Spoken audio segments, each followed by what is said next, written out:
À l'enterrement de mon père, le silence était pesant, de ceux qui vous oppriment la poitrine. Nous étions debout dans l'imposante église de la Madeleine à Paris, entourés par l'élite du monde de la logistique et du transport. Mais ma belle-sœur, Chloé, n'était pas là pour faire son deuil. Elle était là pour réclamer le trône. Elle s'est emparée du micro avant même que le prêtre n'ait pu terminer la prière finale. Sa voix était tranchante, déchirant l'air sombre de la nef. Elle a annoncé que mon frère, Maxime, était officiellement le nouveau PDG de notre empire estimé à 600 millions d'euros. Elle rayonnait, parcourant la salle du regard en quête d'applaudissements. Et c'est là que c'est arrivé. Un son a résonné à travers les enceintes haute fidélité. Un rire fort, distinct et sec, provenant directement de la direction du cercueil de mon père. Ce n'était pas un fantôme. C'était un enregistrement. Mais la terreur qui a traversé le visage de mon frère, elle, était bien réelle. Laissez un commentaire pour me dire d'où vous écoutez cette histoire et quelle heure il est chez vous. J'aimerais savoir qui fait partie de notre communauté. Pour comprendre pourquoi mon père riait depuis sa tombe, il faut revenir environ 10 minutes en arrière. Mon frère Maxime et sa femme Chloé traitaient ses funérailles comme s'ils étaient au Festival de Cannes. Ils ne pleuraient pas, ils faisaient du réseautage. Je les observais depuis le premier rang. Maxime serrait la main des membres du conseil d'administration, acceptant les condoléances pour un poste qu'il n'avait même pas encore commencé. Chloé pointait littéralement du doigt les vitraux centenaires en chuchotant qu'il ferait très bien dans la suite exécutive. Il me regardait comme si je faisais partie des meubles. Maxime s'est penché vers moi, ajustant une cravate Hermès qui coûtait plus cher que mon loyer mensuel. Il a chuchoté. Ne t'inquiète pas, Sophie. On te trouvera une petite place au sous-sol. Il faut bien quelqu'un pour gérer la paperasse pendant que les adultes dirigent la boutique. Il a eu un sourire narquois. Il m'a traité d'ouvrière, de secrétaire de luxe. Il se croyait intouchable parce qu'il était le fils aîné. Il pensait que le sang dans ses veines était une carte American Express illimitée. Je n'ai pas pleuré. Je n'ai pas crié. Je ne l'ai pas supplié de me respecter. J'ai juste senti un calme froid et clinique m'envahir. J'ai regardé de l'autre côté de l'allée vers Pierre. Pierre était le chef de cabinet de mon père, un homme qui avait été la colonne vertébrale de cette entreprise pendant 40 ans. Il tenait une petite télécommande dans sa main. Je lui ai fait un signe de tête discret. C'était le signal. Pierre s'est levé et a marché vers le fond de l'église. Il a calmement verrouillé les lourdes portes en chêne. Le clic du pêne dormant a résonné dans le silence soudain. Puis, il a pointé la télécommande vers l'écran géant qui avait été installé derrière l'autel pour la vidéo d'hommage. Il a appuyé sur lecture. L'écran s'est allumé. Ce n'était pas un montage de souvenirs de famille heureux. C'était mon père, Antoine, assis à son bureau, fixant droit l'objectif de la caméra. Il n'avait pas l'air paisible. Il avait l'air d'être sur le point de virer quelqu'un. C'est à ce moment-là que le rire a commencé. Il a retenti dans l'église, figeant Maxime et Chloé sur place. Le couronnement prématuré était terminé. L'audit était sur le point de commencer. Alors que l'assemblée tournait les yeux vers l'écran de projection géant, regardant le visage pixelisé de mon père prendre une expression sombre, mon propre esprit s'est éloigné de la cathédrale. Il est retourné aux endroits où cet empire vivait réellement. Pas dans les salles de conseil aux tables en acajou, mais dans les entrepôts frigorifiques à 3 heures du matin. Pendant que Maxime était occupé à faire du réseautage à Ibiza ou à construire son image personnelle au Grand Prix de Monaco, j'étais debout dans la boue glacée d'un centre de distribution en banlieue du Havre, négociant avec les délégués syndicaux pour maintenir la chaîne d'approvisionnement en mouvement. Pendant 10 ans, j'ai été le fantôme dans la machine. J'étais la main invisible qui réparait les freins avant même que quelqu'un ne sache qu'ils étaient cassés. J'ai raté le mariage de ma meilleure amie parce qu'une cargaison de fournitures médicales était bloquée à la douane à Rotterdam. J'ai passé mon 25e anniversaire dans une salle de serveur à redémarrer le système de suivi après une cyberattaque. Je ne l'ai pas fait parce que j'aimais le stress. Je l'ai fait parce que je croyais en une transaction qui s'est avérée être un mensonge. Voyez-vous, je m'étais convaincu que la compétence était une monnaie d'échange. Je pensais que si je travaillais assez dur, si je me rendais assez indispensable, le mérite finirait par l'emporter sur les liens du sang. Je portais mon silence comme un uniforme. Dans l'industrie logistique, une femme qui élève la voix est qualifiée d'émotive, mais une femme qui règle les problèmes calmement est un atout. Alors, je suis devenue l'atout ultime. J'ai audité les coûts de carburant. J'ai rationalisé les itinéraires d'expédition. J'ai fait économiser à l'entreprise 12 millions d'euros de gaspillage opérationnel en une seule année fiscale. Je me disais que c'était de la dignité. Je me disais que je payais une dette de gratitude envers le nom de la famille. Je m'étais forgé mes propres chaînes. Des maillons faits de devoirs et d'obligations. Je pensais qu'en restant dans l'ombre, je prouvais ma loyauté. Je pensais que mon père me voyait. Je pensais qu'il comprenait que pendant que Maxime était la mascotte, j'étais le moteur. Mais assise sur ce banc, regardant Chloé serrer son collier de perles, j'ai réalisé que mon silence n'avait pas été une stratégie. Ça avait été une autorisation. En ne réclamant pas le crédit de mon travail, je leur avais donné la permission de m'effacer. Je leur avais permis de traiter mon travail comme une ressource naturelle, quelque chose qu'ils pouvaient exploiter sans frais. Je n'étais pas leur partenaire. J'étais leur infrastructure. On ne remercie pas les fondations d'une maison de soutenir les murs. On suppose juste qu'elles seront là. Et cette supposition était leur erreur fatale. Ils pensaient que mon silence signifiait la soumission. Ils pensaient que j'étais calme parce que j'étais faible. Ils ne comprenaient pas que j'étais calme parce que je tenais les comptes. Chaque fête manquée, chaque idée volée, chaque fois que Maxime s'attribuait le mérite d'un contrat que j'avais conclu, tout était consigné. Je ne faisais pas que travailler. J'accumulais du capital dans un grand livre qu'il ne pouvait pas voir. Et maintenant, en regardant le visage de mon père sur cet écran, je savais qu'il tenait les comptes lui aussi.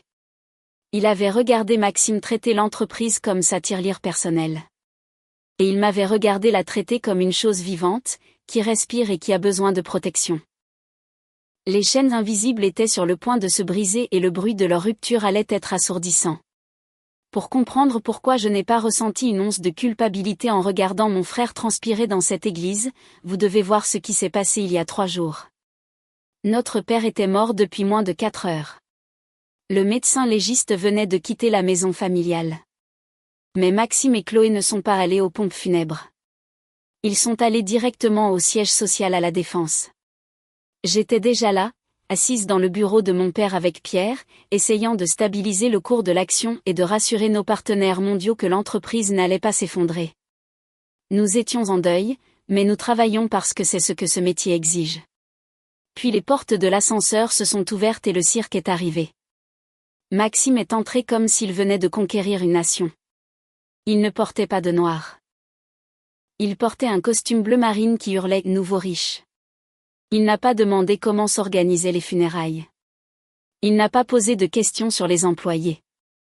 Il a marché directement vers le bureau massif en chêne que mon père avait fait construire à la main et a passé son doigt sur le bord. « Ça doit partir », a-t-il dit. « C'est trop rustique. Je veux du verre. Je veux du chrome. Je veux quelque chose qui dise visionnaire, point. » Chloé était juste derrière lui, tapotant sur son téléphone. Elle n'appelait pas la famille. Elle appelait un architecte d'intérieur. « Nous devons vider tout cet étage », a-t-elle annoncé, sa voix résonnant dans le calme sombre. « Ça sent le vieil homme et le gazole. Nous avons besoin d'un salon privé, d'un bar, et peut-être d'un accès hélicoptère sur le toit. Maxime mérite une entrée digne de ce nom. » Pierre s'est levé. Son visage était gris de chagrin, mais il essayait d'être la voix de la raison. Il leur a dit, « Nous avons une crise de liquidité à gérer. Les chauffeurs s'inquiètent pour leur retraite. » Maxime a ri. Il a réellement ri. Il a regardé Pierre, un homme qui lui avait appris à faire ses lacets, et a dit, « Détends-toi, Pierre. Tu ne seras bientôt plus là. Nous avons besoin de sang neuf. Tu es de l'histoire ancienne. Considère ceci comme ton préavis. » Puis il s'est tourné vers moi. Je tenais une pile de manifestes d'expédition urgents. Maxime me les a arrachés des mains et les a jetés par terre. « Et toi, Sophie ?» a-t-il dit avec un rictus. « Nous avons besoin d'un vrai visage pour cette entreprise. Quelqu'un avec du charisme. Tu peux rester pour gérer l'archivage et les commandes de café. Tu es doué pour les trucs ennuyeux. Tu es comme une super secrétaire, non? Garde juste les lumières allumées pendant que je dépense les profits.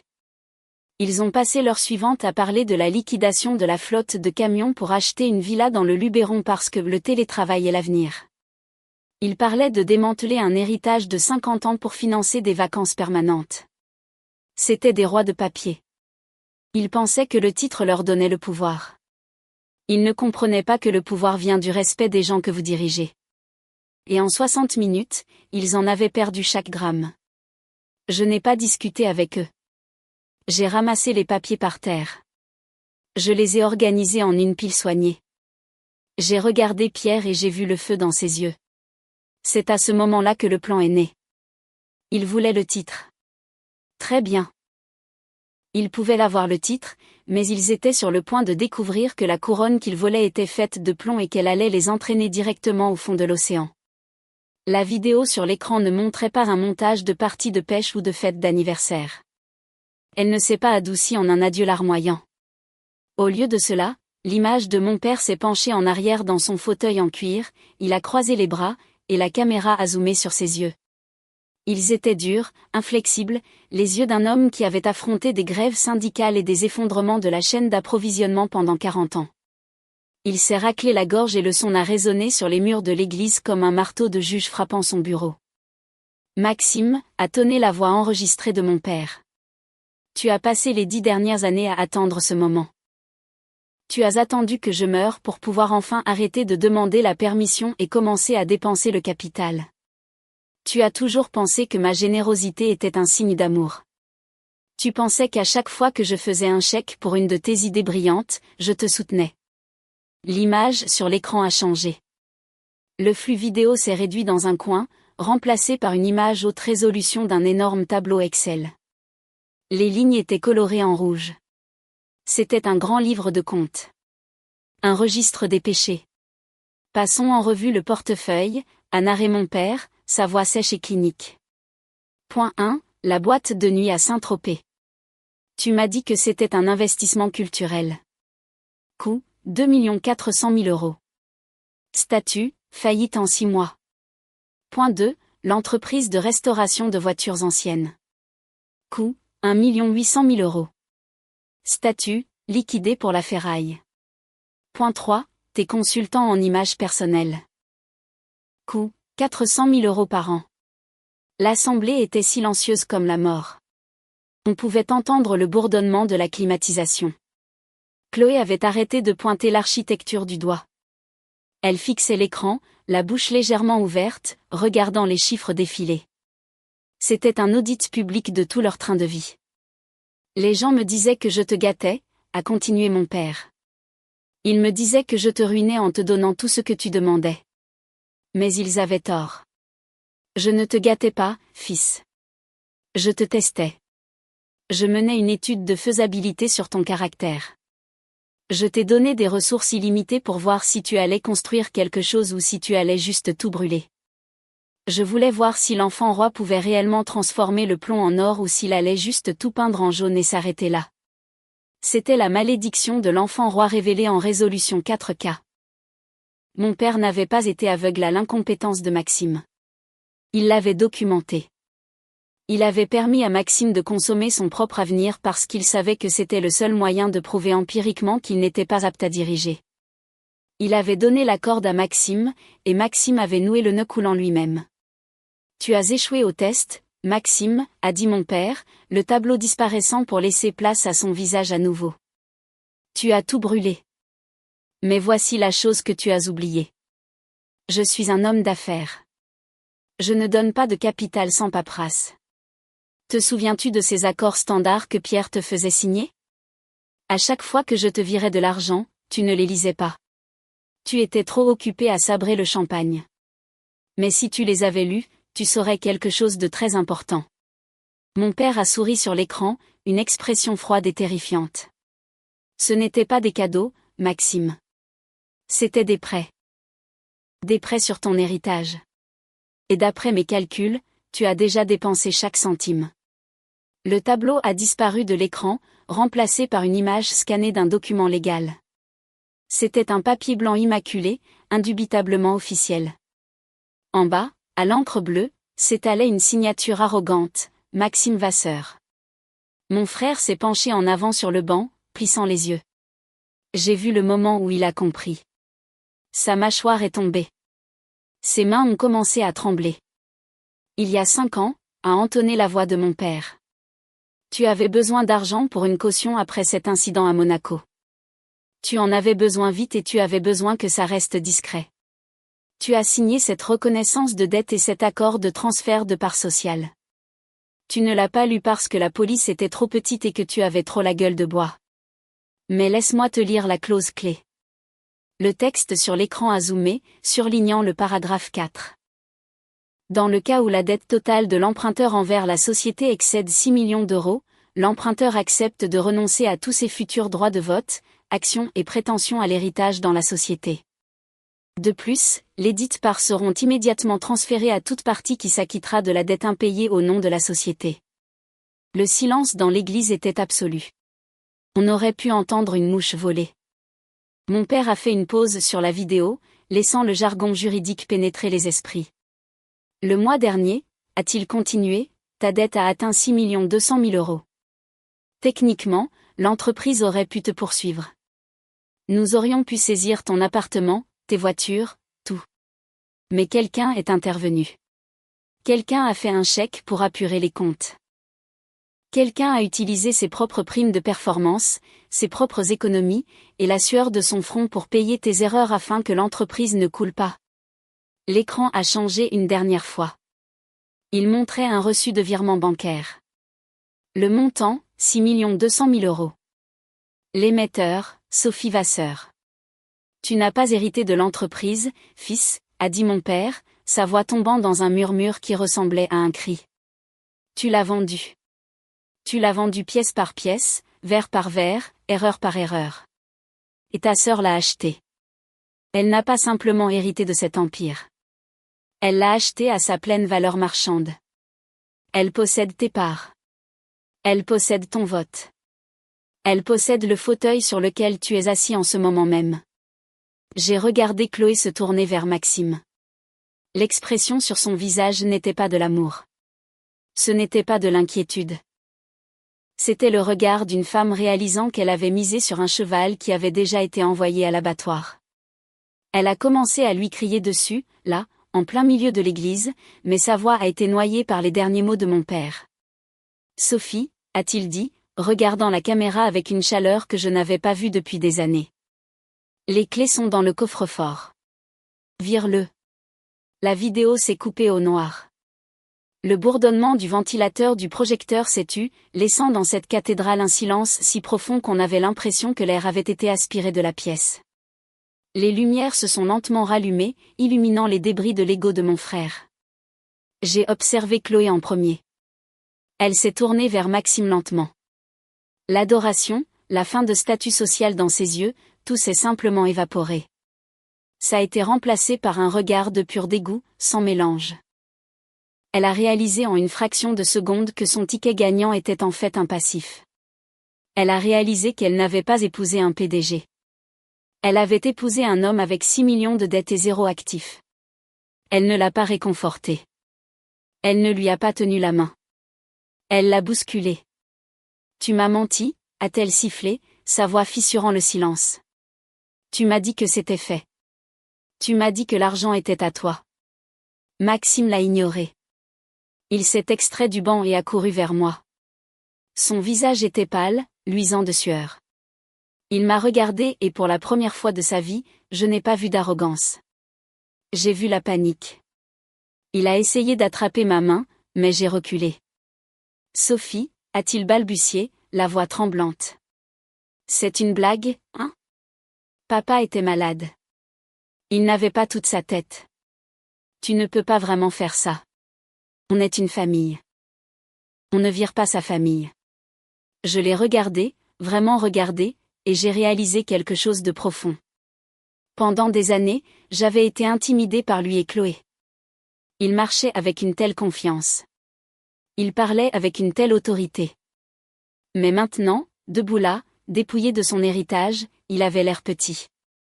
Il ressemblait à un enfant portant un costume qu'il ne pouvait pas se payer. Il m'est apparu alors que leur pouvoir n'avait jamais été réel. Il était loué. Toute leur identité était un service d'abonnement payé par l'argent de mon père, et l'abonnement venait d'expirer. Sans le portefeuille pour les soutenir, il ne restait plus personne. C'était l'illusion de puissance d'une coquille vide. J'ai plongé la main dans mon sac à main et en ai sorti une unique enveloppe épaisse. Je n'ai pas crié. Je ne lui ai pas fait la morale. Je ne lui ai pas donné la satisfaction d'une réaction émotionnelle. Je l'ai simplement tendu. Ce n'est pas une blague, Maxime, ai-je dit, ma voix stable et claire. Ceci est une lettre de licenciement avec effet immédiat. Pierre a déjà désactivé tes badges et révoqué tes accès au compte de l'entreprise. Il a fixé l'enveloppe comme si c'était une bombe. Et à l'intérieur, ai-je continué, se trouve un échéancier de remboursement pour les 200 000 € restants que tu dois encore à la succession. J'attends le premier versement le premier du mois. Ne sois pas en retard. Il a essayé de parler, mais aucun mot n'est sorti. Il est resté planté là, un roi sans royaume, tandis que les membres du conseil d'administration derrière nous commençaient à regarder leur montre, prêts à retourner au travail. Sortir de l'église m'a fait un effet différent que d'y entrer. L'air semblait plus pur, le soleil semblait plus brillant. Pierre attendait près de la voiture, la porte arrière déjà ouverte. Pendant 20 ans, il avait tenu cette porte pour mon père. Aujourd'hui, il la tenait pour moi. Il n'a pas dit un mot, mais le léger sourire sur son visage disait tout. Nous nous sommes compris.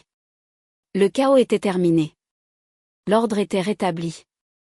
Nous sommes passés devant l'entrepôt principal sur le chemin du retour vers le bureau.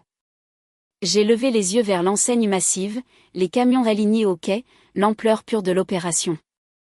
Pendant une décennie, j'avais regardé cet endroit en ressentant le poids écrasant du devoir. Aujourd'hui, je ressentais le poids fondateur de la propriété. Ce n'était plus un fardeau. C'était à moi. Je l'avais acheté avec des nuits blanches et des vacances manquées, et j'avais le reçu pour le prouver. Mon téléphone a vibré sur le siège à côté de moi. C'était une notification, Chloé venait de contacter un avocat pour le divorce. J'ai balayé l'écran. Puis un appel de Maxime. J'ai bloqué le numéro. Je ne me sentais pas coupable. Je me sentais efficace. J'avais coupé le poids mort de la chaîne logistique. Cette nuit-là, je ne me suis pas retournée dans mon lit. Je ne me suis pas inquiétée de ce que Maxime allait détruire ensuite. J'ai dormi profondément, sachant que l'Empire était enfin en sécurité entre les mains de la seule personne qui savait comment le porter.